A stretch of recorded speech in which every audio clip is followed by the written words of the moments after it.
Selamat datang dalam pelajaran dengan topik hari ini adalah nilai-nilai Kristiani. Mana kitab yang diajarkan adalah Galatia 5 ayat 22 sampai 23. Waktu pembelajaran kita sebanyak 2 minggu dengan 3 jam pelajaran. Capaian pembelajaran yaitu memahami nilai-nilai Kristen. Dengan tujuan pembelajaran per subbab, yang pertama menjelaskan pentingnya menimbulkan kesan pertama yang positif bagi orang lain. Tujuan yang kedua, menjelaskan hubungan antara kesan pertama dengan nilai. Tujuan yang ketiga, menjelaskan 9 buah roh sebagai dasar nilai-nilai Kristen. Tujuan yang keempat, menghayati pentingnya nilai-nilai Kristen yang mendasari perilaku pengikut Kristus. Tujuan yang kelima, mengkritik perilaku yang tidak mencerminkan nilai Kristen. Dan tujuan yang terakhir, mempraktikkan nilai-nilai Kristen dalam hidup sehari-hari. Materi yang diajarkan adalah hubungan antara kesan pertama dengan nilai, kemudian bagaimana pesan Alkitab atau apa kata Alkitab tentang buah roh dan nilai-nilai Kristen. Yang berikut kondisi yang tepat untuk menghasilkan buah roh dan menumbuh kembangkan nilai-nilai Kristen di dalam keluarga. Kata-kata kunci di sini adalah kesan pertama.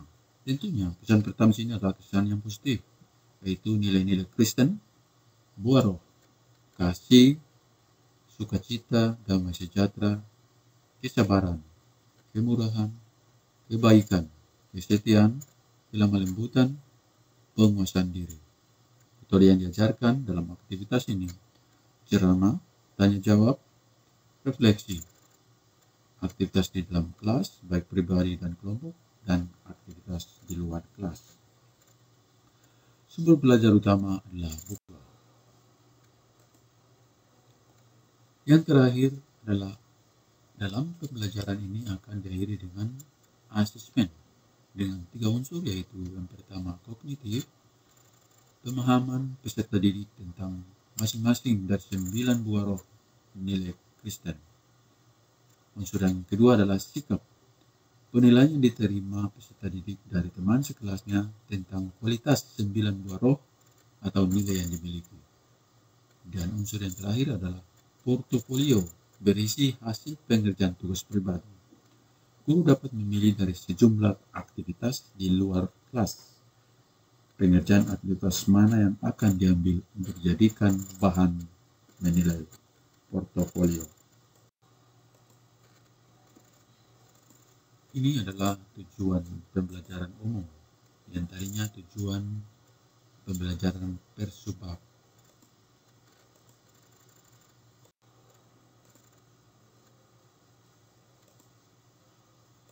Dalam pembelajaran ini akan diberikan tahap-tahap seperti yang digambarkan ini.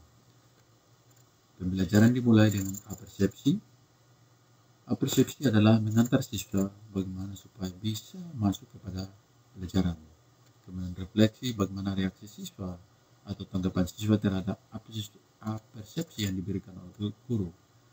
Setelah tanggapan siswa, maka dengan sendirinya siswa sudah sedikit dibekali materinya, maka langsung masuk ke aktivitas dalam kelas. Dan di sini siswa sangat berperan. Selain aktivitas di dalam kelas, siswa juga aktivitas di luar kelas, mengerjakan actionnya di luar kelas, kemudian penilaian, rangkuman, dan diberikan asesmen. Apakah kamu pernah bertemu dengan seorang yang saat melihat mukanya atau mendengarkan suaranya atau melihat gerak-geriknya saja sudah membuat kalian menyukai orang itu? Seperti pada gambar yang Anda lihat. Apabila kesan yang kamu lakukan adalah kesan negatif, maka kalian akan cepat melupakannya. Tetapi kalau kalian memberikan kesan positif, maka orang itu akan selalu mengingat Anda. Dalam refleksi siswa, kalian dibekali dengan bahan Alkitab, yaitu Galatia 5 ayat 2 dan 2 Korintus 3 ayat 3. Mulai dengan Galatia 5 ayat 2. Tetapi buah roh ialah kasih, sukacita, damai sejahtera, kesabaran, kemurahan, kebaikan, kesetiaan. Ayat 23, masih Galatia, kelemah lembutan, penguasaan diri, tidak ada hukum yang menentang hal-hal itu. Karena telah ternyata bahwa kamu adalah surat Kristus yang ditulis oleh pelayan kamu. Ditulis bukan dengan tinta, tetapi dengan roh dari Allah. Yang hidup bukan pada roh-roh palsu, melainkan pada roh-roh daging, yaitu di dalam hati manusia. Dengan bahan kitab ini, dimungkinkan untuk siswa sudah dibekali. Dan kita masuk pada refleksi. Setelah membahas sampai sejauh ini, silakan siswa akan menanggapinya dengan kesan-kesan yang telah diberikan tadi. Hal-hal baru apa yang kamu temukan untuk pemahamanmu mengenai nilai-nilai Kristen dan buah roh? Tuliskan hal ini di buku catatan kalian. Pasti setiap peserta didik memiliki jawaban yang berbeda-beda satu sama lain untuk pertanyaan reflektif ini. Guru dapat meminta mereka berbagi di kelompok masing-masing sehingga proses belajar tetap terjadi.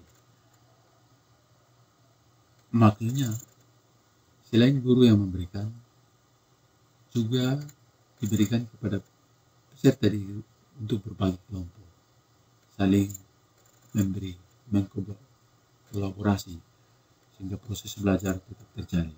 Kadang-kadang apa yang diceritakan oleh rekan sebaya menjadi lebih bertahan dalam ingatan daripada yang diceramahi oleh guru. Kita mulai dengan aktivitas di awal. Setelah reaksi siswa, tanggapan siswa sudah dibekali materi, maka sekarang siswa yang melakukan tugas tanggapan siswa untuk mengerjakannya.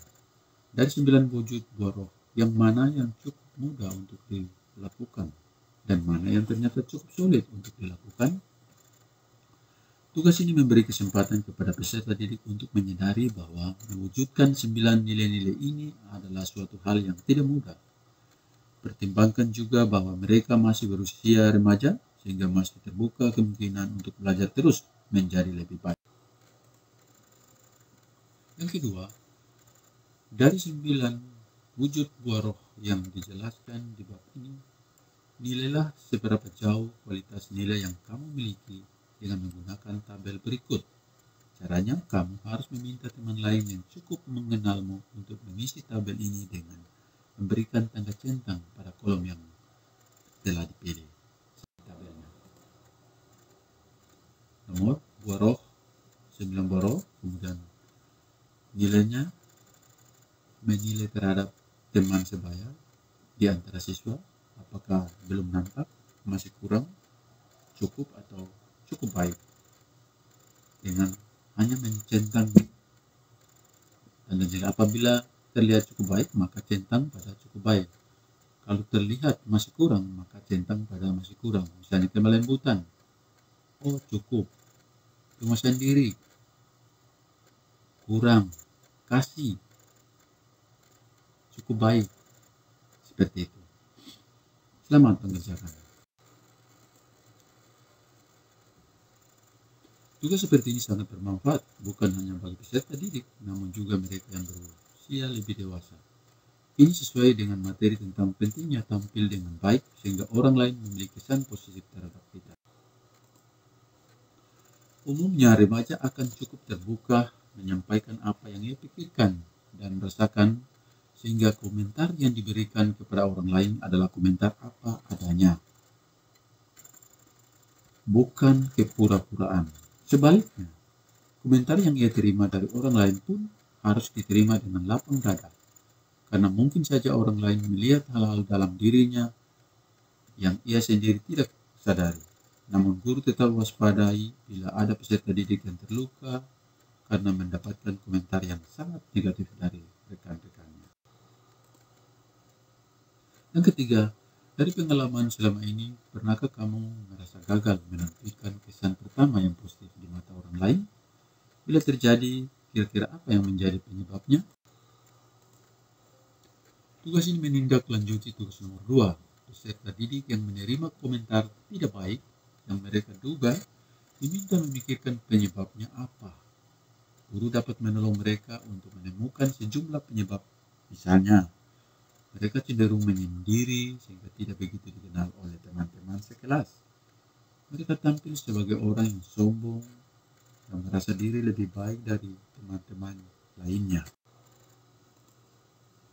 Namun, hendaknya guru mewaspadai bila ada gejala bahwa peserta didik tertentu cenderung diejek atau dibully oleh sejumlah peserta didik lainnya, baik yang sekelas maupun yang tidak sekelas. Bila ada kasus bully, tentu harus dilakukan pertemuan untuk memediasi atau mendamaikan kedua belah pihak.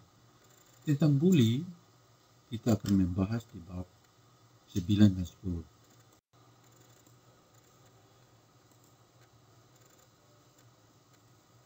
Sekarang kita aktivitas di luar kelas.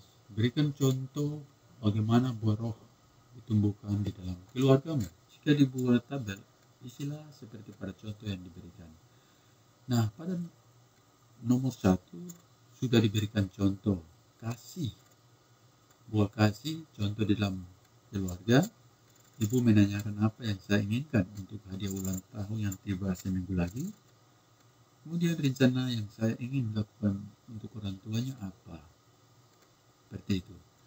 Untuk 2, 3, dan 4, silakan siswa yang mengerjakannya.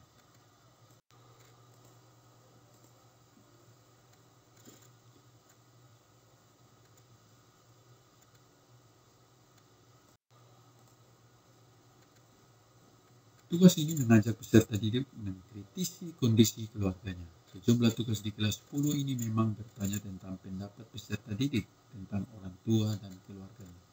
Ini berguna karena membekali peserta didik tentang sulitnya menjalankan peran orang tua yang seharusnya mengasuh dan mendidik anak-anak mereka seturut dengan firman Tuhan. Di bab 4, topik tentang pesan Alkitab bagi orang tua maupun bagi anak-anak akan dibahas. Jadi, dapat dikatakan bahwa materi di bab 3 ini menyiapkan peserta didik untuk membahas di bab 4 nantinya. Aktivitas yang kedua adalah tanyakan kepada orang tua atau walimu buah roh mana yang ternyata paling sulit untuk diteladankan kepada anak, termasuk kamu sendiri. Bandingkan jawaban mereka dengan jawaban orang tua teman dalam satu kelompok. Buatlah kesimpulan khusus yang bisa dirumuskan dan dibagikan di depan kelas. Seperti tugas nomor 1, tugas ini juga meminta peserta didik untuk menceritakan tentang keluarga mereka, khususnya orang tua, melakukan perbandingan pengalaman dengan teman-teman satu kelompok. Mereka akan menyadari bahwa ada kesamaan, namun juga perbedaan yang ditemukan antar keluarga.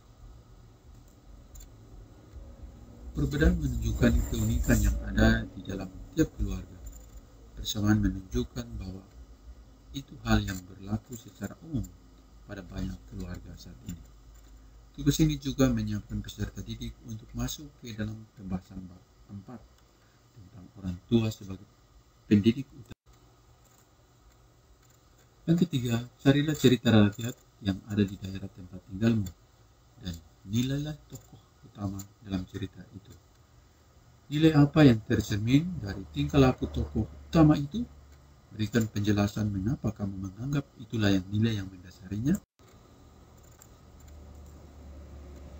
Yang keempat, cermati berita atau informasi yang beredar tentang mereka yang dianggap sebagai tokoh di lingkunganmu.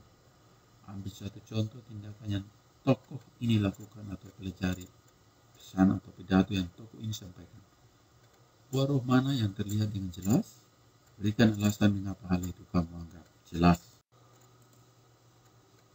Kedua tugas ini memberi kesempatan kepada peserta didik untuk menemukan keteladanan dari tokoh di daerah masing-masing. Remaja membutuhkan keteladanan dari orang-orang yang dianggap pahlawan, yaitu yang membawa kebaikan bagi banyak orang.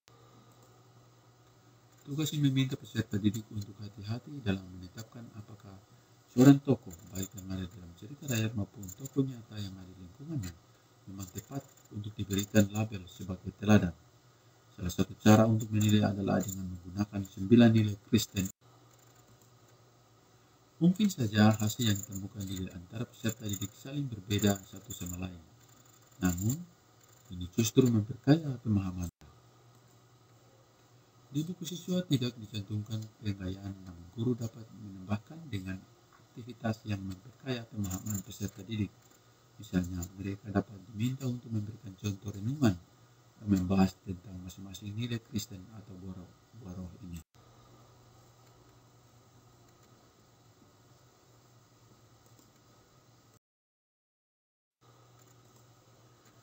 Dalam asesmen ini, untuk aspek kognitif, guru dapat meminta peserta didik mengungkapkan apa saja 9 nilai Kristen yang sudah dipelajari, termasuk bagaimana membuat pengertian masing-masing nilai itu dengan kata-kata mereka sendiri. Untuk aspek sikap, guru dapat menggunakan petunjuk praktis bagaimana menimbulkan kesan pertama yang positif. Yang positif ini untuk meminta peserta didik saling menilai satu sama lain. Apakah masing-masing sudah memiliki kemampuan menimbulkan kesan pertama yang cukup positif atau ternyata harus belajar. Tugas ini ada di salah aktivitas yang dilakukan di dalam kelas. Nilai yang mereka peroleh bisa diambil sebagai salah satu komponen penilaian untuk sikap. Nilai sikap juga dapat diperoleh dari hasil refleksi mereka tentang kualitas nilai yang sudah mereka miliki dan tunjukkan sejauh ini, dan apa yang mereka rencanakan untuk meningkatkan kualitasnya. Asesmen untuk pengerjaan tugas lainnya dapat dilakukan untuk portofolio. Guru dapat memilih mana tugas yang paling tepat untuk dimasukkan menjadi bagian portofolio ini sebagai salah satu indikator penguasaan peserta didik terhadap nilai-nilai Kristen. Sebagai referensi Alkitab, Amsal 10 ayat 11, 1 Korintus 13 ayat 1 sampai 8, Mazmur 31 ayat 23, 1 Korintus 10 ayat 12, Amsal 21 ayat 3, Yohanes 5 ayat 30. Oke, terima kasih sudah belajar bersama saya. Jangan lupa subscribe channel saya untuk menonton video pembelajaran lainnya. Thank you for watching.